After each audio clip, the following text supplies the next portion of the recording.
Hey guys, this is a story that we have read before in class. However, it is one of my favorites, so we're going to read it and enjoy it again together. This one is Those Darn Squirrels. It's written by Adam Rubin and it's illustrated by Daniel Salamiri. Those darn squirrels.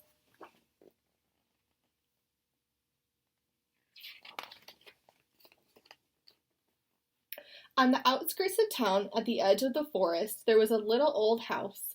The only thing older than the little house was the man who lived in it, Old Man Fookwire. So his house is way out here compared to town.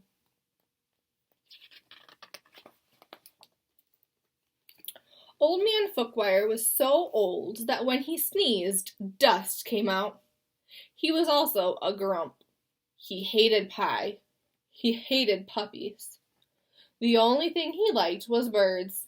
All summer long, the old man painted pictures of the birds that visited his backyard.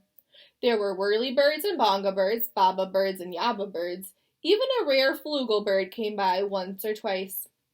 Fookwire's paintings weren't very good, but the birds never said anything.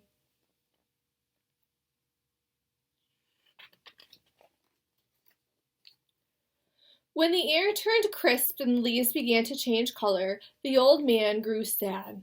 He knew that soon the birds would fly south for the winter, as they did every year, and that he would be lonely.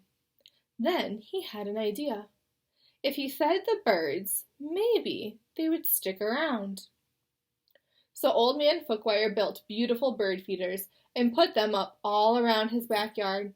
He filled the feeders with delicious seeds and berries, and soon birds came from all over the forest just to eat in the old man's yard. I'm sorry if you hear knocking noises. My cat has found a toy that she's decided to play with right now. But the birds weren't the only ones who liked the bird feeders. The squirrels did too. Not many people know this, but squirrels are the cleverest of all the woodland creatures. In fact, they're fuzzy little geniuses. They can make a house out of a tree, a bed out of a bunch of leaves, and a box kite out of twigs, dirt, and squirrel spit. They are also excellent at math.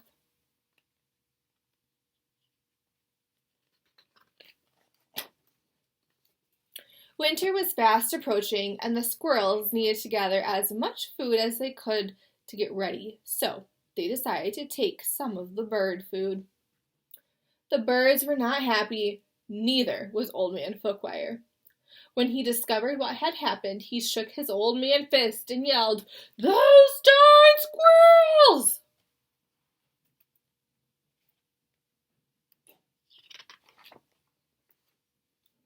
He filled up the feeders again, but this time he hung them from a clothesline.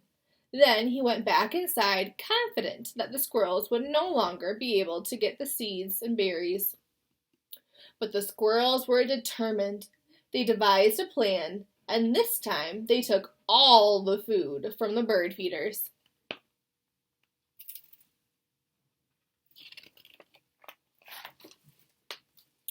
The birds were furious. "Harump, harump, harump," yelled a bonga bird. "Those darn squirrels!" yelled Old Man Fookwire. "Yum," said the squirrels.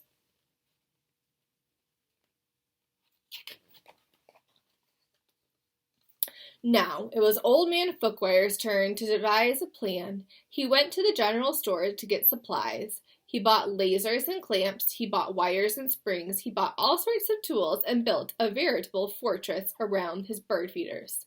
Then he refilled them very carefully.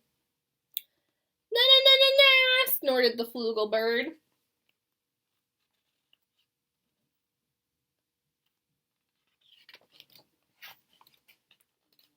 The squirrels stayed up all night working out their strategy. They drank cherry cola and ate salt and vinegar chips to help them stay awake. Finally, they had it. The perfect plan. They put on their tiny helmets and prepared to launch themselves into the air, over the fence, between the lasers, and onto the bird feeders.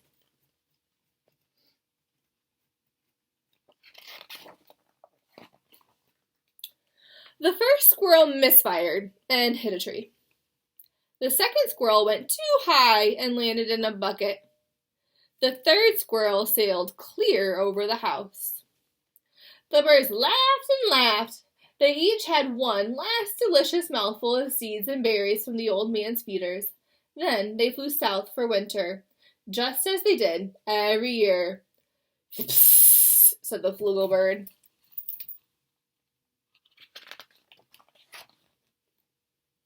After the birds left, Old Man Folkwire was lonely, just as he was every year. He fixed himself some cottage cheese and pepper, his favorite snack, but he was still lonely. When he looked out the window, the squirrels could tell that he wasn't happy. "Go away!" shouted the old man. "I don't like you squirrels."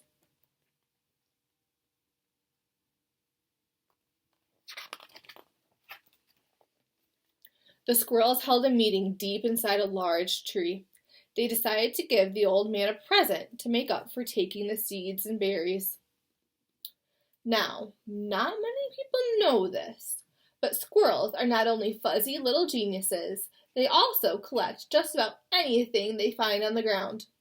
These squirrels had a vast stockpile of spectacular junk to choose from. But what would Folkwire like? Bottle caps? Popsicle sticks? Postage stamps? Finally, they had it. The perfect gift.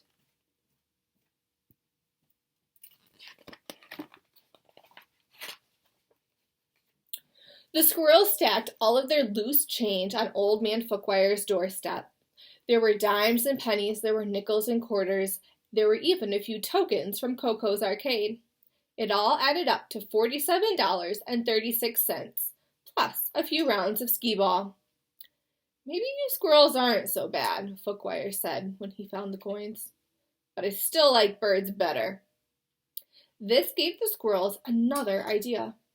They raided their junk collection again and got to work. When Old Man Folkwire woke up the next morning, he was amazed to see that the birds had returned.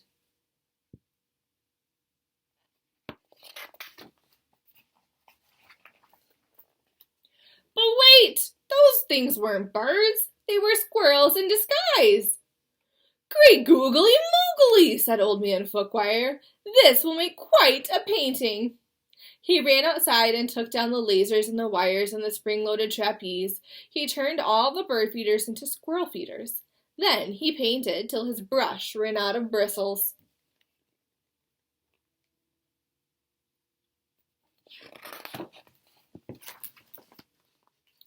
The squirrels were so overjoyed they had a party in Old Man Folkwire's house. "Those darn squirrels," said Folkwire, and he shook his old man fist and smiled. The end.